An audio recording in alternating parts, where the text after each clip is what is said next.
pau kyrteng sa uwe referee jongka Egypt. Haka drama jongka FIFA World Cup haka round of 16. Hapdeng ka Argentina Persia ya ka Egypt.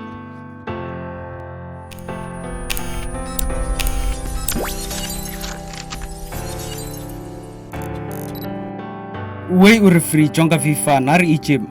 Muhammad Adal. Lembaga Egyptian Broadcaster 10. Ulapan pau baka jingelek kai hapdeng ka Argentina pat ka Egypt. Bala peniada referee nong France. Francius Letesier. Bakam sem ladon kano ka jinglet tu lane omdon kano ka jinglet thok na kaliang jung une referee. Ula ong ba yaka gol bala tap da Mustafa Siko. La cancel no na marka full jong Umarwan ya Martinez.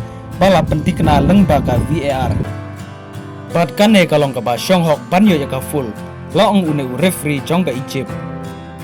Halor ka penalty bala dawa daka Egypt. Ula pensai ba kane ka jingya tingku kalong normal kabadai ka non full physical contact. Pat ula yaiban ba kamsem ladon kano ka jingya syaliang. Lengba ka jing penya jong une referee jong ka French. Henry ka Egypt kala de hok pan pediang ya ka namrem ha kane ka jinglek kai Persia ya ka Argentina haka round of 16. Une referee jong ka Egypt udai ubala join bat ka FIFA nadu usnam arajar khatra. Pat udai referee ubala jupen ya yaki jinglek kai jong ka pertei.